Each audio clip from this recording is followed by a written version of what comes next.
July the 11th, 2023, near the intersection of W McNichols and Southfield, Khalil Allen was driving a burgundy Jeep when a gray Jeep pulled up alongside his vehicle. The occupants of the gray Jeep opened fire at the vehicle driven by Khalil, fatally wounding him. The gray Jeep fled the scene eastbound on W McNichols. Khalil was only 18 years old. Today, his parents and several other family and friends are here to tell his story and to let the murderer know who it is that they took away from them. Khalil had a plan, he had a purpose. Khalil was my son, my baby boy. He wasn't running the streets. He wasn't looking for trouble. He bumped into trouble, and trouble took him out the game.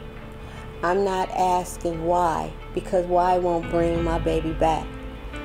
We know when, we know where, but I need to know who. Who took my baby away from me, his dad, our family. This is bad, and I don't want any mother, any father, any family to have to go through the trauma that we are living day in and day out. The roller coaster ride that we're on day in and day out. My baby's life will not be in vain. We will continue pushing and supporting his legacy.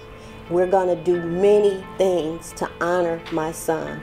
And I want you people to know, you didn't take him from just his family. You took that young man from the world, but his name will be publicized. You'll know about it.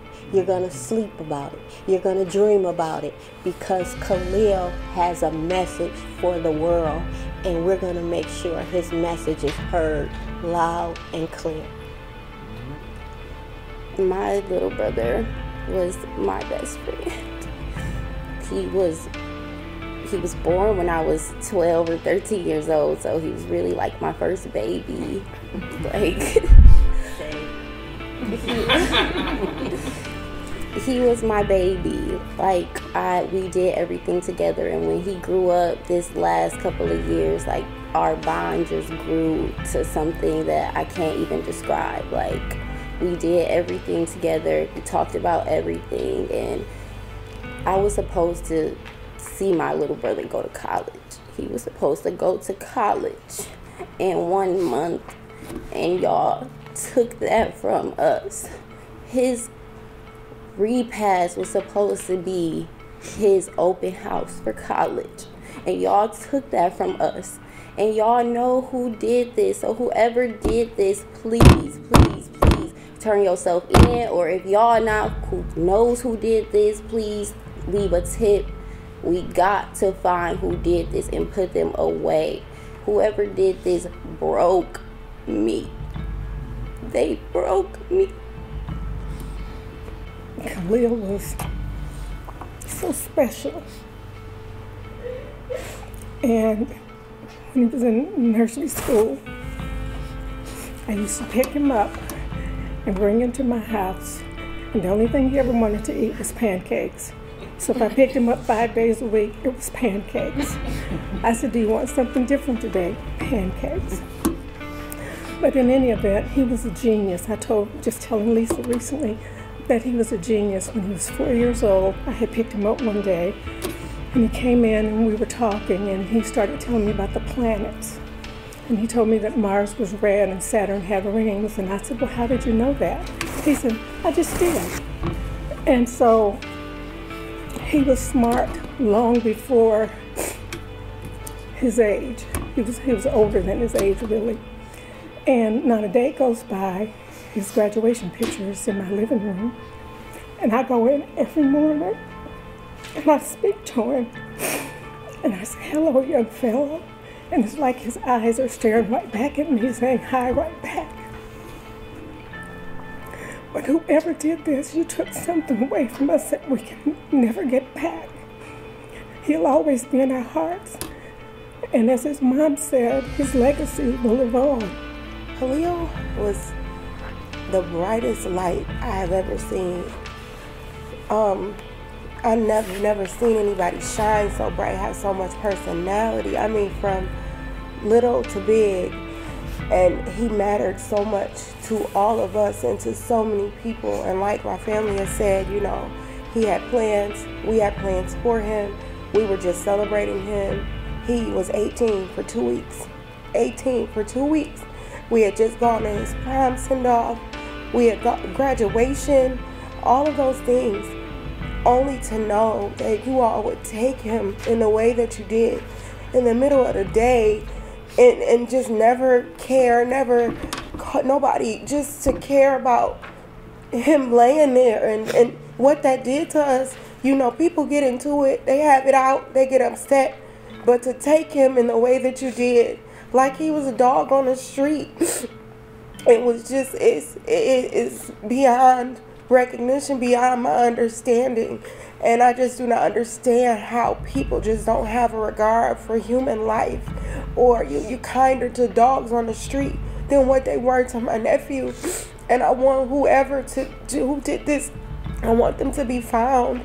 I want you to know that he had people that loved and cared about him, and that he did matter, and we will always make sure that his name lives on in that way. We are killing each other. We are killing each other, and that has to stop. Khalil was a very well-loved young man. You can see that. That's testimony today from all these people here. And he had a funeral where well over 1,000 people attended. Khalil was an all-around athlete, grew up an honor student. As his sister said, he would have been in college in less than a month. Khalil was a wonderful person, but Khalil was also an up and rising rap star.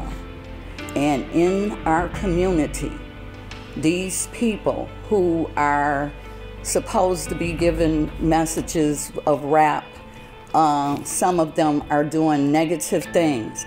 And so really my message today, because those people, like Brandon said, they're brazen. And in broad daylight, like his Aunt Sarah said, they just went out there in broad daylight and took Khalil's life. Y'all so bold, like y'all in the, you know, some gangster stuff, and going taking people's lives in broad daylight. That shows me that you don't have a conscience. Your morality, something is wrong. You obviously did not receive the love from your parents and your family that you should have received. And we need to look inside our community and see what's up with that. So I'm appealing to the people who knows the murderers. Y'all know who did it. They didn't just take Khalil, they have taken other lives, and they will continue to take him. And one day it could hit your family. But we've got to stop it. We've got to put the poisonous seeds out of our community by turning them in and letting them know that we're not going to put up with this anymore. Not only was he my son, he was like my best friend as well, you know, and they say you shouldn't be kids with your friend, you know, for friends with your kids, but boy, it was something special. You know, he was, I mean, a beautiful soul. And, you know, as my sister said, he just turned 18, just went to prom, just went to his graduation. You know, anytime I go in Shane Park, it kills me because just to see that he was just walking across the stage. But I just want to say something to the civilians. The civilians, I said, not the criminals, the civilians. At some point, you have to be a citizen. You know what I mean? We adhere to this code of the street. It's more civilians than criminals. But this code of the street that we adhere to, this not snitching, not telling, you know, sometimes be a citizen. If you saw a lady get somebody kill an old lady, speak up, say something, man. If you saw a kid get abducted, you're supposed to say something. You know what I mean? Same way is like this, you know, and what makes it so bad that the killers are so brazen that they go on social media and brandish guns and make raps and troll and put his mother's name in songs. You know, it's a joke. So, I mean, at some point, be a citizen. You know, it's too many hood guys, not enough good guys. We gotta, you know, we gotta stop this. This code is killing us, and in this code, we losing.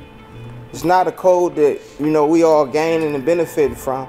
A caper, we all got a part of something. No, we losing. Everybody watching this have a loved one, lost a loved one, and, you know, 8 times out of 10, the crime wasn't even solved because we protecting the criminals. You know, be a citizen. You know, you know, if anybody knows anything, say something, man, please.